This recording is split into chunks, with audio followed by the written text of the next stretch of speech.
these are this afternoon's top stories. St. Kitts Music Festival begins tonight. First press conference held this morning. Guyana's PPP moves to file elections petition. And Boston Marathon bomber apologizes to victims. Good afternoon and welcome to the ZIZ Midday Newscast. Today is Thursday, June 25th, 2015. I am JD Keynes.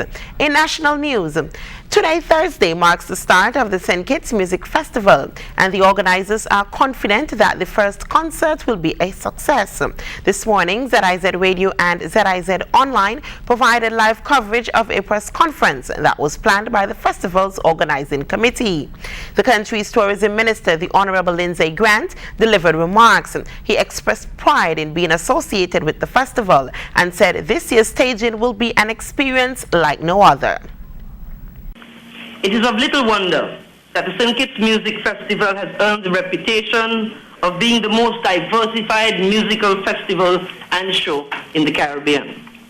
We take immense pride in being the organizers of a world-class musical product which satisfies the musical taste of all patrons.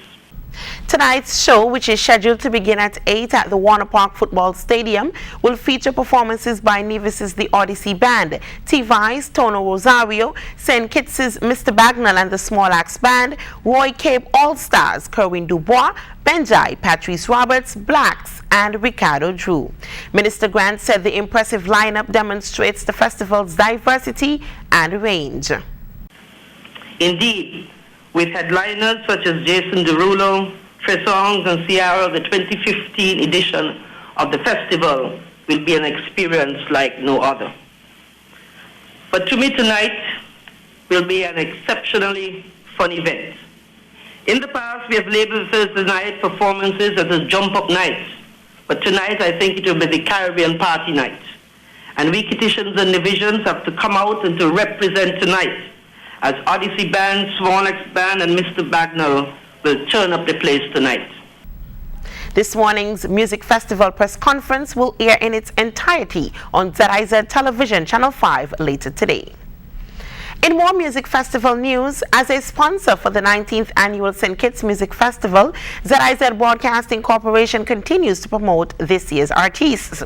Yesterday, Wednesday, radio personality Kinney Cupid James caught up with Trinidadian soca artist Benjai, who said he had been enjoying his time in St. Kitts.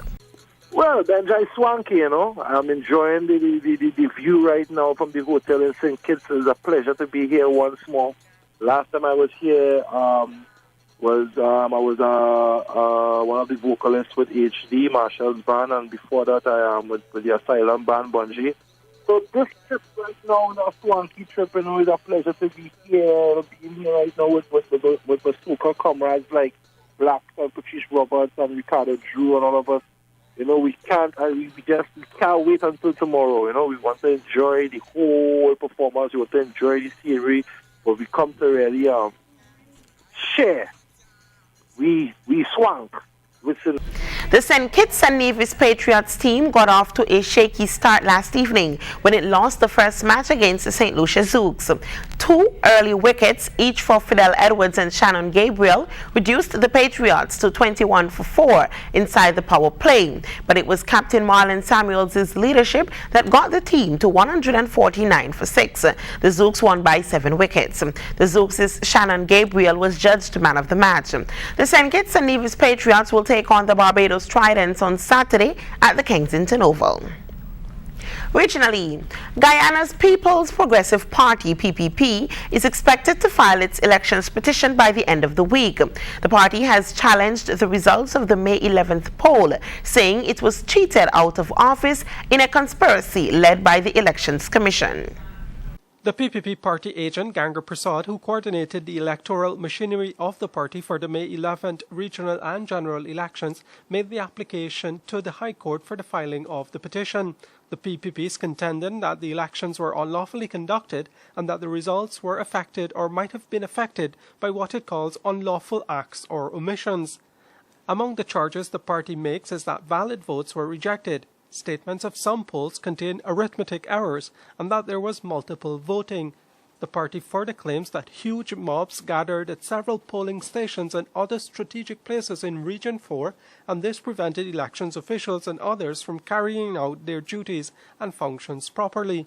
The PPP is also claiming that the system, process and procedure used to intermix the disciplined force ballots with that of the general electorate is unknown, irregular and clandestine. The party contends that some of its votes were subtracted and added to the coalition. Local and international observers have all contended that the elections were free and fair, and any questions regarding the conduct of the polls would not be material enough to change the result. In St. Lucia, UWP Member of Parliament for Castries South East, Guy Joseph, and UWP political leader Alan Chastney have taken issue with a statement made by economist Richard Peterkin, questioning the accuracy of the world's slowest economies report that placed St. Lucia at number 5. DBS's Don Nicholas has more.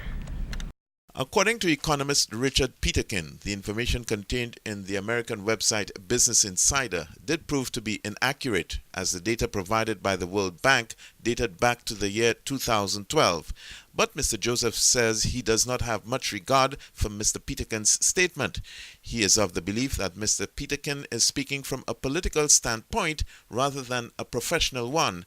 And even if Mr. Peterkin's story is correct, according to Mr. Joseph, St. Lucia is probably in a worse situation now in terms of its ranking. Well, if the World Bank information is dated back to 2012, who was in government in 2012? So it means that if they were to assess the report now, we may be worse than 5th. Because if he's saying that information was in 2012, and every St. Lucian can tell you that they are worse off now than they were in 2012. So maybe we might be number 2. UWP political leader Alan Chastney also weighed in on the issue, stating that over the past 3 years, the economy has contracted, with many small businesses having to close their doors.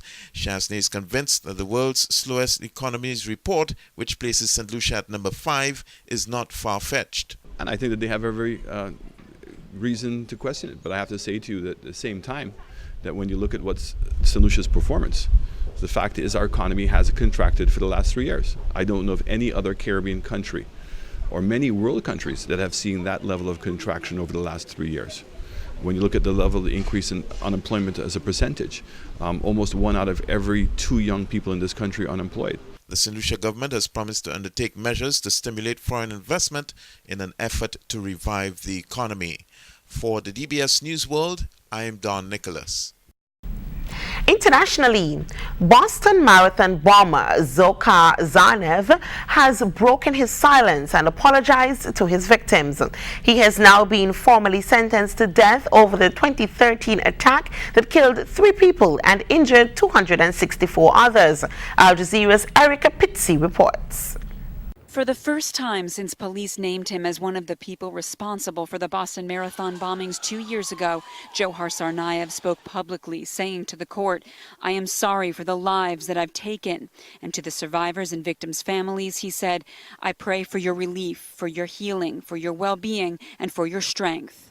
Before he finished his statement, he asked Allah to bestow mercy on him and his family. I wish he had done it before. I think it was a lot too late. Not all survivors feel the same way. I did feel very reassured that he acknowledged our suffering. That meant a lot to me. Tsarnaev's words came just a couple of hours after gut-wrenching testimony from 24 survivors and families of the victims who died. Amputees limped up to the podium and detailed their pain and suffering over the past 2 years. While many talked about their physical loss, they also touched on their emotional loss. Many still suffer from nightmares, flashbacks, and panic attacks. Some took the opportunity to hold Dzhokhar accountable for his brother Tamerlan, who has been dubbed the mastermind of the Boston bombings. The mother of Crystal Campbell, who died on Marathon Monday, said to Tsarnaev, "Obviously, you're intellectually very bright, and you could have helped your brother get help. What you did to my daughter is disgusting. I don't know what to say to you. The jury did the right thing." The family of the youngest victim, 8-year-old Martin Richard, who wanted the jury to give Tsarnaev life instead of death so he would be forced to reflect on the crime he committed, said this about the Boston bomber. He could have stopped his brother. He chose hate. He chose destruction. He chose death. Throughout all of the statements, Tsarnaev stared blankly at the floor. The final victim to speak was young amputee Rebecca Gregory, who refuses to call herself a victim. She was the only speaker to face Tsarnaev and look directly at him when she said, "Terrorists like you do two things in this world. One is create mass destruction. The second is quite interesting because you know what mass destruction really does? It brings people together. We are Boston strong. We are America strong. So how's that for your victim impact statement?" ISIL fighters have destroyed 2 Islamic shrines close to the ancient Syrian city of Palmyra, or Tadmor as it's also known. It is the first time they have targeted historical sites since they took over the city, but experts fear there is more destruction to come. Here's that story. This is what many feared would happen when fighters from the Islamic State of Iraq and the Levant captured Palmyra a few weeks ago. It was not the first time ISIL has destroyed ancient monuments, but it's the first reported damage in the city in central Syria. Fighters blew up 2 ancient shrines they consider un-Islamic. The shrines are not from the Roman era, unlike other 2,000-year-old buildings in Palmyra. There are concerns about the fate of the UNESCO-listed World Heritage Site. It's entirely possible that the organization will destroy all of the historical remnants of Palmyra. They started with the shrines that have Islamic resonances, a shrine to a companion of the Prophet Muhammad, a shrine to a medieval Sufi mystic. A few days ago, Syrian activists reported that ISIL fighters has placed explosives in Palmyra's ruins. It wasn't clear if they were placed around the shrines or in the actual archaeological site. I think those photos were part of the original set that were associated with the blowing up of the shrines. I have not yet seen any substantiated evidence, any photos, real photos that show mines being laid around the actual archaeological ruins themselves. ISIL has destroyed history both in Syria and neighboring Iraq. Dozens of shrines, many belonging to the Sufi sect, have been blown up. In March, ISIL used a bulldozer to destroy a 3,000-year-old Assyrian city near the city of Mosul in northern Iraq, after also smashing artifacts in the city's museum. ISIL is not just destroying monuments. Precious antiquities are also being sold. ISIL is just like the Syrian regime. It is destroying history and Syria's civilizations. This is especially true in the east and in Palmyra, where ISIL stole many artifacts. ISIL fighters aren't the only one targeting ancient sites in Syria. Its best-known mosaic museum was hit by barrel bombs dropped by government helicopters earlier this month. The structure was seriously damaged, and walls once covered with mosaic panels are now rubble. The museum is in an Ottoman compound, also housing a historic mosque, which was also hit. So many of the archaeological treasures in Syria and Iraq are long gone. It is not clear what the international community can do to protect whatever remains. Zana Khudr, Al Jazeera. And now the weather. Temperatures today will reach a high of 31 degrees Celsius or 89 degrees Fahrenheit.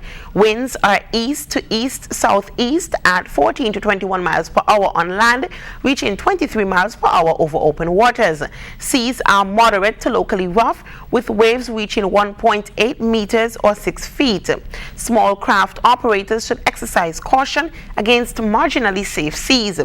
In the weather summary, dry and stable conditions persist across the region.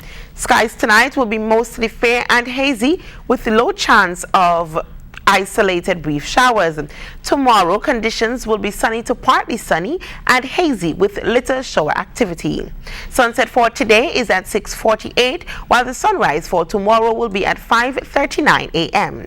That brings us to the end of ZIZ's Midday Newscast. Join us this evening for these stories and more in detail.